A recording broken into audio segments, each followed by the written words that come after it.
నమస్తే రావు స్టాక్స్ కార్యక్రమానికి స్వాగతం. నేను రవిశంకర్ వెళ్ళ అనలిస్ట్ ఎంజీరావు గారు మనతో ఉన్నారు. ముందుగా జియో పొలిటికల్ ఇష్యూస్ గురించి మాట్లాడదాం. ఎంజీరావు గారు నమస్తే. పాకిస్తాన్ మాజీ ప్రధాని అలాగే పాకిస్తాన్ తెహ్రీక్ ఇన్సాఫ్ అధినేత ఇమ్రాన్ ఖాన్ జైల్లో హత్యకు గురయ్యారు అనే వార్త విపరీతంగా ప్రచారంలో ఉంది. దీనికి సంబంధించి ఇప్పటి వరకు ఎటువంటి అధికారిక ప్రకటన రాలేదు. కానీ ఇమ్రాన్ ఖాన్ జైల్లో హత్య గావింపబడ్డారు లేదా కొన ఊపిరితో ఉన్నారు అనేది మనకి అందుతోన్న సమాచారం. ఏం జరిగి ఉండవచ్చు అని మీరు అనుకుంటూ ఉన్నారు? దీనికి అసిమ్ మునీరే బాధ్యత వహించాల్సిన అవసరం ఉందా? ఎస్ అండి. ఇప్పుడు పాకిస్తాన్ ప్రధానిగా పనిచేయడం ఇమ్రాన్ ఖాన్, అదేవిధంగా పాకిస్తాన్లో ఒక పెద్ద political party Pakistan Tehreek Insaf PTI party అధినేత అయి కూడా ఉండడం, అదేవిధంగా ప్రపంచంలోనే పాకిస్తాన్ కీర్తిని అత్యున్నతమైన స్థాయికి తీసుకెళ్లిన ఒక సెలబ్రిటీ ఫిగర్ పాకిస్తాన్ అని చెప్పవచ్చు. ఎందుకంటే ఇమ్రాన్ ఖాన్ పాకిస్తాన్కి ప్రపంచ క్రికెట్ కప్పు తెచ్చిన ఒక యోధుళ్ళు అంటాడనమాట. అంటే పాకిస్తాన్లో ప్రతి వాళ్ళకి తెలిసిన వ్యక్తి, ఒక సెలబ్రిటీ ఫిగరు, పొలిటికల్గా కూడా ప్రధానిగా పనిచేయడం. అంత అత్యున్నతమైన నేత ఈరోజు పెషావర్లో ఒక మిలిటరీ జైల్లో అసిమ్ మున్నీర్ అంటే అసిమ్ మున్నీర్ కాళ్ళ కింద, ఇది ఆర్మీ చెప్పుల కింద నలిగిపోతున్నాడు అని చెప్పవచ్చు. ఆల్రెడీ చాలాసార్లు పాకిస్తాన్ ఇమ్రాన్ ఖాన్ మీద పాకిస్తాన్లో సెక్సువల్ అటాక్ అయ్యింది అనే ఒక వాదన వచ్చింది. తర్వాత ఈ ఇమ్రాన్ ఖానే జైల్లో పళ్ళు చితికిపోయి ముఖం మీద పిడిగుద్దులతో అంటే టార్చర్, జైల్లో టార్చర్, మిలిటరీ పోలీసులు పెట్టిన టార్చర్కి హాస్పిటల్లో జాయిన్ అవ్వడం జరిగింది. ఇప్పుడు మూడోసారి ఆయన డెత్ అనుకుంటూ వార్తలు వచ్చినాయి. వాళ్ళ సిస్టర్స్ నిన్న ఈ జైలుకి వెళ్ళడానికి ఇమ్రాన్ ఖాన్ కలవడానికి ట్రై చేస్తే వాళ్ళని గెంటేయడం కూడా జరిగింది మిలిటరీ అధినేతలు. దాంతో ఆవిడ ఈరోజు సిట్టిన్ అంటే ఒక పెద్ద ఆందోళనకి, దేశవ్యాప్త ఆందోళనకి జైల్లో కూర్చోవడానికి వెళితే ఇప్పుడు పాకిస్తాన్ నుంచి ఒక సంచలనమైన ప్రకటన వచ్చింది. ఏమనంటే ఈ ఇమ్రాన్ ఖాన్ గారు బతికే ఉన్నారు, మంచి ఆరోగ్యకరమైన ఆహారం మేము అందిస్తున్నాం, మీకు మీ ఇమ్రాన్ ఖాన్తో మీటింగ్కి మేము అరేంజ్ చేస్తాం, ఈరోజు ఎట్టి పరిస్థితుల్లో ఆయన బ్రతికే ఉన్నారని పాకిస్తాన్ ప్రభుత్వం ప్రకటన చేసింది. కానీ ఇక్కడ ఒక్క విషయాన్ని మనం గమనించాలి. అంటే ఆయన అసాసినేషన్కి అటెంప్ట్స్ జరిగినాయి అనేది మనం చెప్పాలి. ఎందుకంటే ఒక సెక్షువల్ అటాక్ ఆయన మీద చేయడం అంటే ఆయన ఏదో ఆయన్ని ఒప్పించడానికి ఒక భయంకరమైన టార్చర్ జరుగుతుంది ఆయన మీద. రెండు, ఆయన బతికి ఉండడం ఆర్మీకి ఇష్టం లేదు, ముఖ్యంగా అసిమ్ మున్నీర్కి అస్సలు ఇష్టం లేదు. మిగిలిన పొలిటికల్ పార్టీస్ అయినా ఈ పాకిస్తాన్ పీపుల్స్ పార్టీ, పాకిస్తాన్ ముస్లిం లీగ్, నవాజ్ షరీఫ్ పార్టీ కూడా ఈయన పెద్ద వాళ్ళిద్దరిని పదవిలోంచి బయటికి గెంటాడనమాట ఒకప్పుడు ఇమ్రాన్ ఖాన్ పీటీఐ పార్టీ. కాబట్టి వాళ్ళకు కూడా ఇష్టం లేదు. ఎందుకంటే కోట్లాది మంది కార్యకర్తలు ఈయన వెంబడున్నారు. ఈయన ఇప్పుడు పాకిస్తాన్లో ప్రజాస్వామ్య పరిరక్షణకి ఎవరు పాటుపడుతున్నారంటే ఒక హీరోగా ఇమ్రాన్ ఖాన్ ఈరోజు పాకిస్తాన్ ప్రజల ముందు నిలబడి ఉన్నారు. మిగిలిన వాళ్ళందరూ ఆర్మీకి సపోర్ట్ చేస్తూ అసిమ్ మున్నీర్కి పబ్బం గడుపుతూ ఆయన ప్రవేశపెట్టిన బిల్లులకు ఆమోదిస్తూ మిగిలిన పార్టీలు ఉన్నాయి. అంటే పాకిస్తాన్ ప్రజలు ఇమ్రాన్ ఖాన్నే ప్రజాస్వామ్యానికి సింబల్గా చూస్తున్నారు, ప్రతీకగా చూస్తున్నారు. కాబట్టి ఈయన బ్రతికుండడం ఇష్టం లేదు ఎవరికి, పాకిస్తాన్ పొలిటికల్ పార్టీస్, ముఖ్యంగా అసిమ్ మునీర్కి ఇష్టం లేదు. కాబట్టి ఆయన మీద అటెంప్ట్ జరుగుతుంది, హత్యా ప్రయత్నాలు జరుగుతున్నాయని తెలుస్తుంది. కాబట్టి ఇప్పుడు జైల్లో ఆయన బ్రతికుండొచ్చు, కానీ కొన ఊపిరితో ఉన్నాడని మనం మాత్రం జాగ్రత్తగా చెప్పవచ్చు. ఎందుకంటే వయసు పైబడింది, 71 సంవత్సరాలు పైబడి ఉన్నారు. ఆయనకి టార్చర్ ఉంది, ఆరోగ్యకరమైన వాతావరణం అక్కడ లేదు, చీకటి గదిలో జైల్లో ఉన్నారు. ఆయన ఒక సందర్భంలో దండం పెట్టి నన్ను జైల్లోంచి విడుదల చేయండి, కానీ విడుదల చేయాలి అంటే ఏదో నేను పాకిస్తాన్లో ఆర్మీకి సపోర్ట్గా చేస్తూ అసిమ్ మునీర్కి సపోర్ట్ చేస్తూ అయితే ఉండను ఆయన చెప్పడం జరిగింది. కానీ జైల్లోంచి బయట పడేయండి అని ఆయన ప్రాధేయపడడం, వాళ్ళ సిస్టర్ దగ్గర ప్రాధేయపడడం కూడా మనం చాలాసార్లు వార్తల్లో చూసామండి. అంటే ఇమ్రాన్ ఖాన్ ఈరోజు బ్రతికున్నారు, కానీ సచ్చిన శవంలాగా కొన ఊపిరితో జైల్లో ఉన్నారు. ఇప్పుడు పాకిస్తాన్ ప్రజల్ని మెంటల్గా ఆర్మీ ప్రిపేర్ చేస్తుంది. ఏమని, ఈయనకి చనిపోయాడని. ఒకరోజు సింపుల్గా న్యూస్ వస్తుంది జైల్లో, ఆయన ఏదో హార్ట్ అటాక్ వచ్చి చనిపోయారు వయసు పైబడి అన్న ఒక న్యూస్ని మనం చూడబోతున్నాం. పాకిస్తాన్లో ఇదేమి కొత్త కాదండి. 1977లో అధికారంలోకి వచ్చిన జియా ఉల్ హక్ అనే మిలిటరీ నేత బెనాజిర్ భుట్టో తండ్రి జియా భుట్టోని ఉరి తీసి చంపడం జరిగింది. ఇది బహిరంగంగా ప్రపంచ దేశాలన్నీ వద్దు అన్న, అమెరికా అన్ని దేశాలు వద్దన్న ఒక మిలిటరీ అధినేత, ఒక పాకిస్తాన్ మాజీ ప్రధాని బెనాజిర్ భుట్టో తండ్రిని ఉరి తీసి చంపడం జరిగింది. ఇది పాకిస్తాన్లో ఒక కామన్గా జరిగే ఒక పెద్ద వ్యవహారం. దేశ బహిష్కరణలు చేయడమా, వాళ్ళ మాట వినపోతే, ఆర్మీ మాట వినపోతే చంపేయడం. ఇప్పుడు ఇమ్రాన్ ఖాన్ ప్రజాస్వామ్యాన్ని రక్షిస్తూ ప్రజాస్వామ్యానికి గొట్టలు పెట్టుకున్న అసీం మున్నీర్కి వ్యతిరేకంగా నిలబడిన ఒక వ్యక్తి.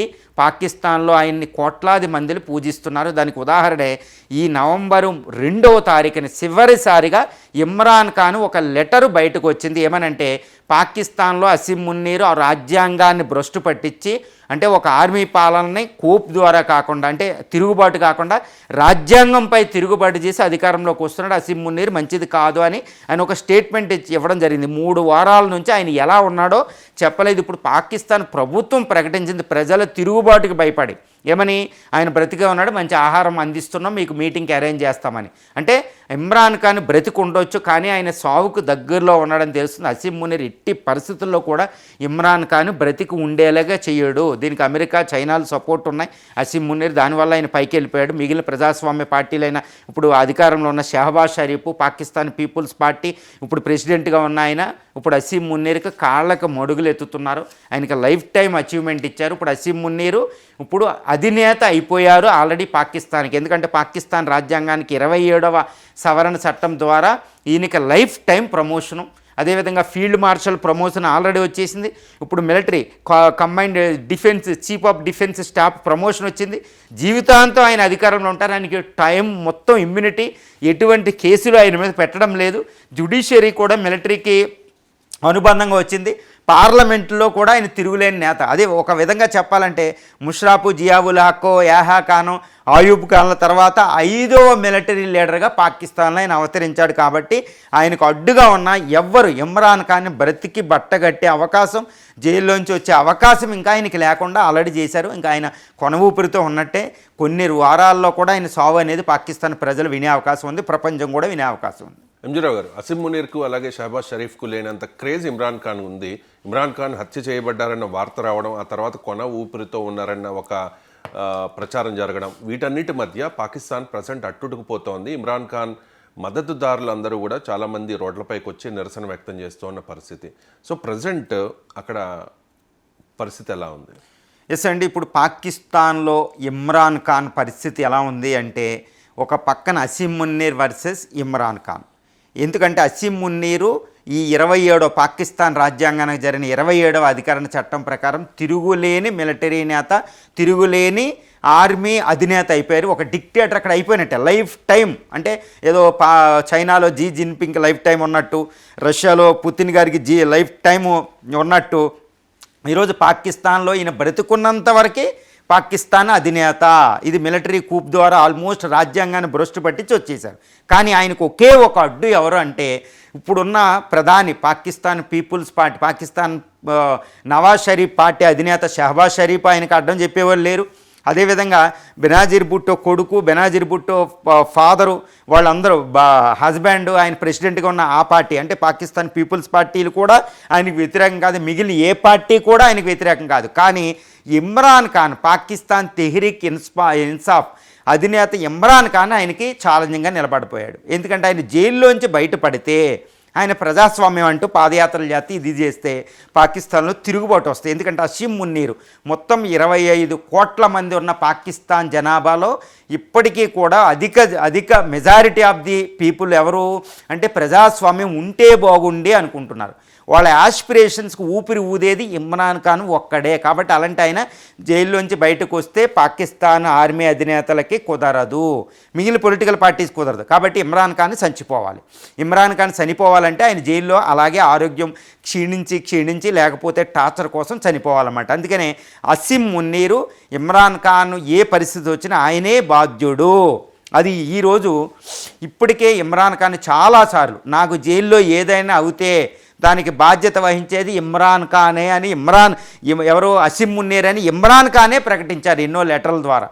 తర్వాత పాకిస్తాన్ తెహ్రీక్ ఇన్సాఫ్ చెందిన కోట్లాది మంది కార్యకర్తలు ఈరోజు పాకిస్తాన్లో స్ట్రీట్లోకి వచ్చారని తెలుస్తుంది. ఇప్పుడు ఇమ్రాన్ ఖాన్ సిస్టర్స్ ముఖ్యంగా 71 సంవత్సరాల ఏజ్ ఉంటుందండి వాళ్ళు కూడా ఈ ఏ జైల్లో అయితే మిలిటరీ జైల్లో ఉన్నారో దాని వెనకాల ఆందోళనకు దిగితే ఈరోజు కాస్త ఆపారు. ఎందుకంటే పాకిస్తాన్ ప్రభుత్వం ఆయనతో ఇమ్రాన్ ఖాన్తో మీటింగ్ అరేంజ్ చేస్తామని. అందువల్ల ఆయన లోపలికి వెళ్తే ఇమ్రాన్ ఖాన్ ఏ పరిస్థితులు ఐసీయూలో ఉన్నాడా, ఎటువంటి టార్చర్ ఎటువంటి దెబ్బలతో ఉన్నాడు, అసలు బ్రతికున్నాడా లేడా అనేది ఈరోజు పాకిస్తాన్ ఇమ్రాన్ ఖాన్ సిస్టర్ చూడబోతున్నారు. అందుకనే కాస్త ప్రొటెస్ట్ ఆగింది. కానీ ఇప్పటికే కోట్లాది మంది పాకిస్తానీ ప్రజలు, ముఖ్యంగా తెహ్రీక్ పాకిస్తాన్ ఇన్సాఫ్ పార్టీ కార్యకర్తలు రోడ్ల మీదకు రావడం జరుగుతుంది. ప్రజాస్వామ్యవాదులు ఈరోజు పాకిస్తాన్ రోడ్ల మీదకి జరిగింది. అందుకనే పాకిస్తాన్ ప్రభుత్వం భయపడిపోయి, అసీం మునీర్ భయపడిపోయి ఇమ్రాన్ ఖాన్ బ్రతికే ఉన్నాడు, మీకు మీటింగ్ అరేంజ్ చేస్తామని కాస్త ఈరోజు ఓపిక పట్టారు. కానీ ఎప్పుడు అట్టుడికిపోతుందో పరిస్థితి. ఇప్పటికే బాష్పవాయు గోళాలు ప్రయోగించడం, ఆర్మీ డిప్లాయ్మెంట్ అనేది ఇస్లామాబాదు, పెషావర్, ఏది మిలిటరీ హెడ్ క్వార్టర్ ఉండే పెషావర్, కరాచీ, మిగిలిన క్వెట్టాలంటే ప్రధానమైన పట్టణాల్లో అందరూ రోడ్ల మీద ఉన్నారని తెలుస్తుంది. పాకిస్తాన్లో ఒక రకమైన అంతర్యుద్ధ పరిస్థితులు నెలకొన్నాయి. పాకిస్తాన్ ప్రజలు అట్టుడికిపోతున్నారు. ఇప్పటికే ఆర్మీ, పాకిస్తానీ ప్రభుత్వం, షహబాజ్ షరీఫ్ ప్రభుత్వాలు అసలు సరిగ్గా లేవు. ఎందుకంటే మిలిటరీ ఆపరేషన్ ఇండియాతో జరిగిన యుద్ధం 4 రోజుల యుద్ధంలో ఓడిపోవడం ఒక రకమైన అవమానం. ఇండియా సింధు జలాలు ఆపడం వల్ల, ఎందుకు టెర్రరిజానికి ఎగ్నెస్ట్గా ఆపడం వల్ల, ఈ సింధు జలాలు లేకపోవడం వల్ల అగ్రికల్చర్ ప్రొడక్షన్ తగ్గిపోయింది, ఎకనామిక్ గ్రోత్ పడిపోయింది. అదేవిధంగా బలూచిస్తాన్లో అంతర్యుద్ధ పరిస్థితులు, నార్త్ వెస్టర్న్ ఫ్రాంటియర్లో అంతర్యుద్ధ పరిస్థితులు, జురాన్ లైన్ వెంబడి ఆఫ్ఘనిస్తాన్తో యుద్ధ పరిస్థితులు, తర్వాత సింధు పంజాబ్ ప్రావిన్సుల్లో కూడా ఆర్థిక వృద్ధి ఇవి లేకపోవడం, తాండవించడం, పేదరికం, ఇవన్నిటికీ తోడు ఈరోజు ఇమ్రాన్ ఖాన్ అంటే ప్రజాస్వామ్యాన్ని కూనీ చేయడం జరిగింది. కాబట్టి ఇంకా పాకిస్తాన్ ప్రజలు ఈ అసంతృప్తులు అన్నీ ఏకమయ్యి ఇమ్రాన్ ఖాన్ అనే ఒక సింబల్ వెనకాల, అంటే పాకిస్తాన్ తెహ్రీక్ ఈ ఇన్సాఫ్ అంటే ఈయన ప్రజాస్వామ్యానికి, పాకిస్తాన్లో ఈ అరాచక శక్తులకి వ్యతిరేకంగా పోరాడే యోధుడు ఇమ్రాన్ ఖాన్ అంటూ ఈరోజు పాకిస్తాన్ ప్రజలు ఆయన వెనకాల రావడం వల్ల ఇక ఆయన బతుకుంటే మన పని అయిపోయినండి. అసీం మునీర్ బాధపడడం, ఇంకా అసీం మునీర్ తిరుగులేని అధినేత అవ్వాలంటే ఇమ్రాన్ ఖాన్ అడ్డం తొలగాలి. ఇమ్రాన్ ఖాన్ అడ్డం తొలగిపోయిందంటే ఇక పాకిస్తాను మళ్ళీ కొన్ని దశాబ్దాల పాటు చీకట్లోకి వెళ్ళిపోబోతుందని ఈరోజు పాకిస్తాన్ ప్రజలందరూ నమ్ముతున్నారు. కాబట్టి ఈరోజు పాకిస్తానీ ప్రజలు ఒక రకమైన భయానకమైన యుద్ధ వాతావరణం, అంటే పాకిస్తాన్లో జెన్ జెడ్ మూమెంట్ అంటే ఇప్పుడు జెన్ జెడ్ ఏజ్లో ఉన్న పీపుల్, ప్రజాస్వామ్యవాదులు, ఇమ్రాన్ ఖాన్ పార్టీ కార్యకర్తలు అందరూ రోడ్ల మీదకు ఉన్నారు. ఇంక్లూడ్ రైతులు, నిరుద్యోగ యువత కూడా ఇమ్రాన్ ఖాన్ సపోర్ట్గా ఉంది. ఇదంతా అంతర్జాతీయ న్యూస్ల్లో మనకు రావడం లేదు. ఎందుకంటే ఈరోజు వెస్టర్న్స్ మోస్ట్ ఆఫ్ ది ఈ వెస్టర్న్ ఛానల్స్ అన్నీ పాకిస్తాన్ అసీం మునీర్కి సపోర్ట్ చేసే ఛానలే. చైనా గ్లోబల్ టైమ్స్ అసీం మునీర్కి సపోర్ట్ చేసే ఛానల్సే. అదేవిధంగా ఆల్ జజీరా ఇస్లామిక్ ఛానల్, ప్రధానమైన ఇస్లామిక్ ఛానల్ కూడా పాకిస్తానీ పీపుల్స్ కాదండి, అసీం మునీర్ గవర్నమెంట్కి అక్కడ సపోర్ట్ చేస్తూనే ఉన్నాయి. కాబట్టి ఏ న్యూస్ కూడా పాకిస్తాన్ నుంచి రావడం లేదు. కాకపోతే ఇప్పుడు రీసెంట్గా నిన్నటికి నిన్న ఆఫ్ఘనిస్తాన్, ఇప్పుడు పాకిస్తాన్ శత్రువుగా అవతరించిన ఆఫ్ఘాన్ న్యూస్ ఛానల్స్లో ఇమ్రాన్ ఖాన్ సంబంధించిన ఎక్కువ న్యూస్లు మనకు వచ్చినాయి అని గమనించాలి. తర్వాత మిగిలిన సోషల్ మీడియాలో ఒకటి బయటకు వస్తున్నాయి. దీన్ని బట్టి పాకిస్తాన్లో భయానకమైన యుద్ధ వాతావరణం, ఇంకా పాకిస్తాన్ అట్టుడుకుపోతుందని తెలుస్తుంది. కానీ ఇమ్రాన్ ఖాన్ ఈరోజు బ్రతికున్న, ఈరోజు ఇమ్రాన్ ఖాన్ సిస్టర్స్ వెళ్ళి ఈ మిలిటరీ జైల్లో ఇమ్రాన్ ఖాన్ కలిసిన తర్వాత ఇమ్రాన్ ఖాన్ గాయాలతో ఉన్న, ఐసీయూలో ఉన్న, అంటే ఆయన బ్రతికున్నటువంటి శవం కింద ఏదైనా కనపడితే మాత్రం ఆ న్యూస్ బయటకు వచ్చిన తర్వాత పరిస్థితి అనేది ఇక చాలా భయంకరంగా వికటించే అవకాశం ఉంది. ఆర్మీ స్థావరాలనే ప్రజలు అటాక్ చేస్తున్నారు అనేది ఒకటి తెలుస్తుంది. ముఖ్యంగా బలూచిస్తాన్ తీవ్రవాదులు అనే ఆ దళాలు, క్వెట్టాలో, అదేవిధంగా పాకిస్తాన్ తాలిబాన్ పాకిస్తాన్ అనేది ఆళ్ళు, ఇదంతా ఎటువంటి దారుణం అంటే ఇది స్పైరల్ ఎఫెక్ట్ ఉంటుంది దక్షిణాసియా మీద కూడా అని తెలుస్తుంది. అంతటి భయంకరమైన పరిస్థితిని ఈరోజు పాకిస్తాన్లో మనం చూడొచ్చు. ఇమ్రాన్ ఖాన్ అనే సింబలే పాకిస్తాన్లో ప్రజాస్వామ్యానికి సింబల్ అయిపోయింది అనమాట. అంజరావు గారు, ఆర్మీ తిరుగుబాటు లేకుండా, అంటే అప్పట్లో ముషరఫ్లా ఇప్పుడు అసీం మునీర్ పాక్లో అధికారంలోకి రాబోతూ ఉన్నారా? ఎందుకంటే అసీం మునీర్ పదే పదే భారత్ మీద విషయం చిమ్ముతూ ఉంటారు, ద్విజాతి సిద్ధాంతం అంటూ. సో అసీం మునీర్కి పదవి వస్తే, ఐ మీన్ ప్రెసిడెంట్గా అక్కడ ఎలక్ట్ అయితే, డైరెక్ట్గా ఆయన అధికారాన్ని చేజిక్కించుకుంటే ఏంటి పరిస్థితి? భారత్ మీద ఆ ఎఫెక్ట్ ఎంతవరకు ఉంటుంది? ఎస్ అండి, ఇప్పుడు పాకిస్తాన్ అవతరించిన తర్వాత 1947 ఆగస్టు 14న అవతరించిన తర్వాత సగానికి పైగా కాలం అది పాకిస్తాన్ ఆర్మీ పాలనలోనే ఉంది. ఆర్మీ పాలనలోకి ఇప్పుడు ప్రత్యక్షంగా వెళ్ళిన భారత పాకిస్తాన్ యుద్ధాలు వచ్చినాయి. గుర్తుపెట్టుకోవాలి, 1948 యుద్ధం అంటే ఇండియా పాకిస్తాన్ విభజించేటప్పుడు వచ్చింది మొదటి యుద్ధం. రెండవ యుద్ధం మనకు వచ్చింది 1965లో. ఎవరున్నారు? జనరల్ ఆయూబ్ ఖాన్ అధికారంలో ఉన్నారు. గుర్తుపెట్టుకోవాలి, ఆయూబ్ ఖాన్ ఆర్మీ అధినేత వచ్చిన తర్వాతే 1965 యుద్ధం జరిగింది. తర్వాత 1971 యుద్ధం కూడా యాహా ఖాన్ ఉన్నప్పుడే జరిగింది. తర్వాత జియావుల్ హక్ ఉన్న టైంలోనే మనకి ఆల్మోస్ట్ యుద్ధానికి వెళ్ళాం. అక్కడ ప్రచ్ఛన్న యుద్ధం అంటే క్రాస్ బోర్డర్ టెర్రరిజం స్టార్ట్ అయింది జియావుల్ హక్ టైంలో. ఇక ముషరఫ్ వచ్చే ముందు మనకు జరిగిన యుద్ధం కార్గిల్ యుద్ధం. అందువల్ల ఇప్పుడు అసీం మున్నీర్ వల్ల జరుగుతున్న యుద్ధం, భారత్ పాకిస్తాన్లో ఈ పహల్గాం దాడి యుద్ధం జరిగింది. అసీం మున్నీర్కి అధికారం ఆల్మోస్ట్ వచ్చేసిన తర్వాత ఇలాంటి అసీం మున్నీర్ మళ్ళీ అధికారంలోకి వస్తే ఎప్పుడు మిలిటరీ అధినేతలు ఎప్పుడు వచ్చినా భారత్ పాకిస్తాన్ యుద్ధంలో జరిగిన 5 యుద్ధాలు కూడా మిలిటరీ అధినేతన కాలంలోనే జరిగాయి, గుర్తుపెట్టుకోవాలి. 6వ యుద్ధం జరుగుతున్న 30 సంవత్సరాలుగా జరుగుతున్న క్రాస్ బోర్డర్ టెర్రరిజం కూడా మిలిటరీ వల్లే జరుగుతుంది, ఐఎస్ఐ వల్లే జరుగుతుంది. కాబట్టి ఇప్పుడు ఈజీగా మనం చెప్పొచ్చు అసీం మున్నీర్ అధికారంలో ఉన్నాడు అంటే ప్రత్యక్షంగా పరోక్షంగా ఇప్పుడు పాకిస్తాన్ పరిపాలించేది అసీం మున్నీరే. దాన్ని ట్రంప్ కూడా గుర్తించి ఆయనకి రెడ్ కార్పెట్, వైట్ హౌస్లో రెడ్ కార్పెట్ వేయడం జరిగింది. అంటే షహబాజ్ షరీఫ్కి విలువ లేదు ప్రధానికి, అసీం మున్నీర్కి ఉన్న విలువ. కాబట్టి చైనా కూడా అసీం మున్నీర్ని ఇన్వైట్ చేస్తున్నారు. సౌదీ అరేబియా కూడా మిలిటరీ డీల్ కుదుర్చుకున్నప్పుడు అసీం మున్నీరే వెళ్ళారు ఆర్మీ జనరల్. అంటే నిజమైన అధినేత ఎవరు అంటే డీ ఫ్యాక్టా కాకుండా డీ జ్యూర్ అధినేత ఎవరు వాస్తవానికంటే అసీం మున్నీర్. కాబట్టి అసీం మున్నీర్కి 27వ రాజ్యాంగ సవరణ చట్టం ప్రకారం ఏంటంటే పూర్తి అధికారం ప్రాప్తించేసింది. అంటే అసీం మున్నీర్ ఆల్రెడీ పవర్లోకి వచ్చి, మరి దీని ప్రభావం ఎవరి మీద ఎక్కువ ఉంటుందంటే భారతదేశమే. ఇప్పటికి అసీం మున్నీర్ చెప్పాడు పహల్గాం దాడికి ఏప్రిల్ 22 దాడికి అంటే ముందు వారం రోజులు ఆయన ప్రసంగం వల్లే పహల్గాం దాడి జరిగింది, పాకిస్తాన్లో యుద్ధం జరిగింది. అంటే ఆయన లైఫ్ టైం అచీవ్మెంట్ ఏంటి, టార్గెట్ ఏంటంటే భారత్ అంతం, జమ్మూ అండ్ కాశ్మీర్ లాక్కోవడం. దేని మీద ఆధారంగా, ద్విజాతి సిద్ధాంతం ఆధారంగా. అంటే ఇప్పటివరకు వచ్చిన మిలిటరీ అధినేతలందరూ ఎవరో ఆయుబ్ ఖాన్ అయినా, యాహ్యా ఖాన్ అయినా, తర్వాత వచ్చిన జియావుల్ హక్, తర్వాత ముషరాఫ్, ఇప్పుడు 5వ వాడు అసీం మున్నీర్. ఈ 5వ వాడు, ఈ 5గురిలో జిన్నా అంతటి డేంజర్ ఎవరు అంటే అసీం మున్నీర్ అని చెప్పవచ్చు. ఎందుకంటే ద్విజాతి సిద్ధాంతం, ట్విన్ నేషన్ థియరీని ఆయన బయటికి తీసుకొచ్చాడు. మత ప్రాతిపదికన ఉపఖండం ఉంటుంది. భారతదేశం అనేది హిందూ దేశం, మాది పాకిస్తాన్ దేశం, ఎప్పుడు కలిసేది లేదు. హిందువులు హిందువులే, ముస్లింలు ముస్లింలే అంటూ ఆయన దారుణమైన ప్రసంగం అనేది జిన్నా ప్రసంగాన్ని గుర్తు చేసే విధంగా ఉందండి. కాబట్టి అసీం మున్నీర్ అధికారంలోకి వస్తే అది చాలా ఇది ఉపఖండం, భారత ఉపఖండంలో చాలా తీవ్రమైన యుద్ధ వాతావరణం నెలకొంటుంది, చాలా తీవ్రంగా ఉంటుంది. పాకిస్తాన్ ఆర్మీ ఇప్పటికే ఆర్మీని పోగు చేసుకోవడం, ఇంకా టెర్రరిస్ట్ ఆర్గనైజేషన్కి సపోర్ట్ చేయడం, టెర్రరిస్టులకు ఫుల్ ఫ్రీడమ్ ఇవ్వడం అనేది పాకిస్తాన్ మనం చూస్తున్నాం. కాబట్టి అసీం మున్నీర్కి పూర్తిగా అధికారం రావడం అంటే అక్కడ ప్రజాస్వామ్య శక్తులను ఇమ్రాన్ ఖాన్ లాంటి పార్టీలు పూర్తిగా అంతరిస్తాయి, అంతకుముందు ఉన్నప్పుడు జరిగినట్టే. అదేవిధంగా భారత వ్యతిరేకత అనేది చాలా తీవ్రంగా ఉంటుంది. ఎంత పాకిస్తాన్ యొక్క ఆర్థిక వ్యవస్థ ఎటుపోయినా కానీ ఆ ఆర్థిక వనరులన్నీ భారత్ మీద యుద్ధం చేయడానికి వాళ్ళు ఉపయోగిస్తారు. కాబట్టి భారతదేశంతో పాకిస్తాన్ యుద్ధం అనేది ఒక అనివార్యమైన అంశం. అందుకే భారతదేశం కూడా ఆపరేషన్ త్రిశూల్ అంటూ తనకు తాను యుద్ధ వాతావరణాన్ని ఫేస్ చేయడానికి రెడీ అయిపోయిందని తెలుస్తుందండి. ఎంజీరావు గారు, దేశ విభజన తర్వాత అంటే 1947లో 2 దేశాలకి స్వాతంత్రం వచ్చింది. కానీ ఈ 78 ఏళ్ళు కనుక చూసుకుంటే భారతదేశంలో స్థిరమైన ప్రభుత్వం ఉంది, అందున ప్రజాస్వామ్య ప్రభుత్వం. కానీ పాకిస్తాన్లో అటువంటి పరిస్థితి కాదు. 1947 తర్వాత ఈ 78 ఏళ్లలో మీరు చెప్తూ ఉన్నట్టుగా ఎక్కువ కాలం సైన్యం పరిపాలనలోనే ఉన్న పరిస్థితి. సో ఎందుకు పాకిస్తాన్లో దుస్థితి అంటే ఏం చెప్తారు? ఎందుకు ప్రజాస్వామ్య స్థిరమైన ప్రభుత్వం రావడం లేదు పాకిస్తాన్లో? ఎస్ అండి, ఇప్పుడు సింపుల్గా చెప్పాలంటే పాకిస్తాన్లో ప్రజాస్వామ్యం అనేది భారతదేశంతో పోలిస్తే అస్సలు ఉండదు. 1947లో ఈ రెండు అవతరించిన తర్వాత భారతదేశంలో గత 78 సంవత్సరాలుగా అద్భుతమైన ప్రజాస్వామ్యం. భారతదేశం అంటేనే ప్రపంచంలో అతిపెద్ద ప్రజాస్వామ్యం. ఈవెన్ పశ్చిమ ప్రజాస్వామ్య దేశాలకి అంటే మాతృకులు అనే చెప్పబడే ప్రపంచ దేశాల కంటే అద్భుతమైన ప్రజాస్వామ్యం భారతదేశంలో ఉంది. కానీ ఈ భారతదేశంతో సమానంగా భారతదేశంలో ఒక భాగంగా వచ్చిన పాకిస్తాన్లో మాత్రం ప్రజాస్వామ్యం ఉండదు. ఎందుకు అంటే చాలా ఒక కారణాలు, మంచి కారణాలు మనకు అక్కడ కనపడుతూ ఉంటాయి. ఎందుకు అంటే పాకిస్తాన్ అవతరణే తప్పుడు. ఎందుకు? పాకిస్తాన్ అవతరణ భారతదేశం నుంచి వచ్చింది కాబట్టి దానికంటూ వేరేగా ఏమీ ఉండదు. అది ఎప్పుడూ భారతదేశ అస్తిత్వాన్ని అది ఒప్పుకోదు.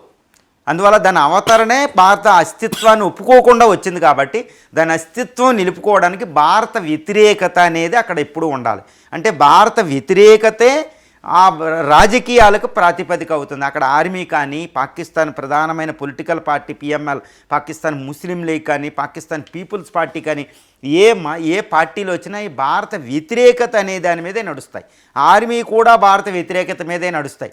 కాబట్టి ఎంతసేపు గ్రడ్జి పగే ఉంది కాబట్టి పాకిస్తాన్ ఆర్థిక వృద్ధి అనేది ప్రధాన అంశం కాదు. కాబట్టి పాకిస్తాన్లో ప్రజాస్వామ్యానికి అవకాశం లేదు భారత వ్యతిరేకత వల్ల. నెంబర్ 1.